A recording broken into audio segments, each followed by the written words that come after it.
meteorologists.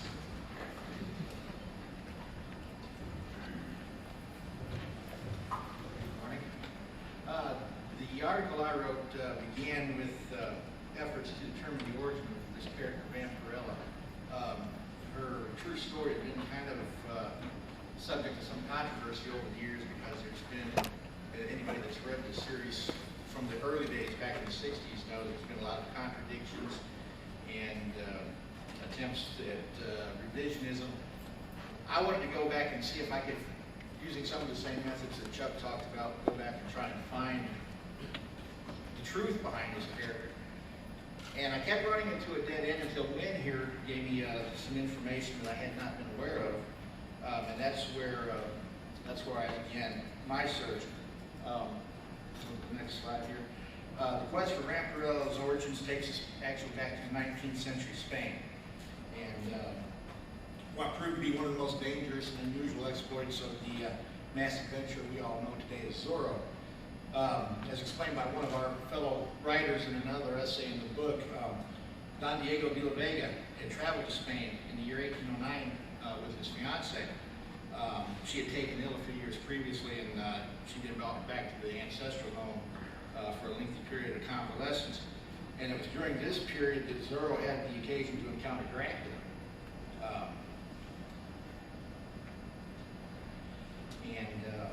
During this same exploit, Zorro encountered a young woman named Carmelita Rodriguez, who was one of Dracula's victims.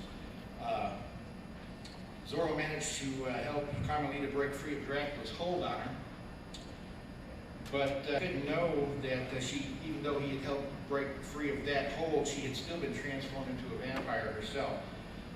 Now, it was several years later, after he had returned to California, and after his wife had died, his first wife had died, that Zorro found himself embroiled in the affairs of a thrill-seeking young woman who had assumed a mass identity apparently inspired by his own. When Anita Santiago first adopted the guise of Lady Rawhide in the year 1812, it was at least partially out of revenge.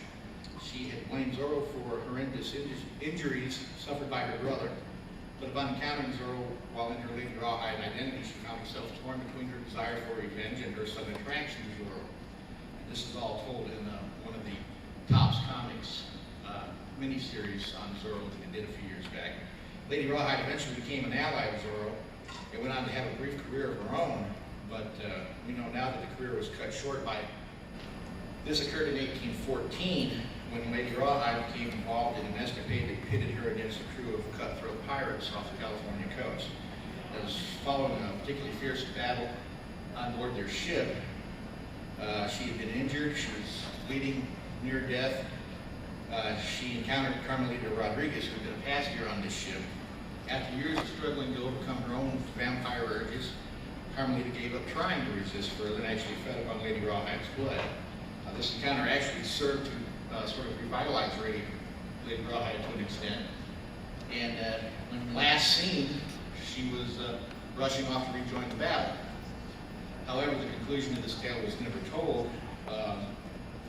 The comic book miniseries suspended publication before the story was concluded, with the plot left unresolved. This is where the detective work came in. What I found out was that Carmelita returned to Spain, where future events in her life actually formed the basis of a famous novel about a lady vampire named Carmilla. The author transported the events from Spain to, I believe it was France. But the basic story was based on what happened to her. In the meantime, Anita Santiago became a vampire herself, and the shock was so intense that it resulted in amnesia. So over the next 150 years, she wandered North America for the most part, but also visited several countries in Europe trying to find out who she was, where she'd come from. She didn't know. A number of the stories that revolved around some of these exploits actually became the basis for various books and short stories and even movies. A number of that were based on legends around her various exploits. There was a lost my place here. Bear with me. She encountered at one point an alien who mistook her for denizen of a world that he knew as Dracula, and at some point returned her there. And that's where the story kind of picks up with Vampirella stories that we're aware of.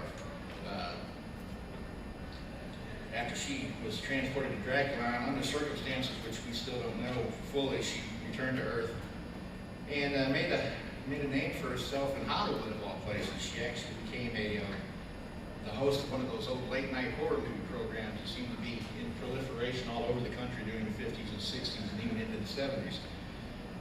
And that's where she took on the Vampirella name. But after a time of this, she abandoned the celebrity aspect of her life and became involved with Adam and Conrad Van Helsing.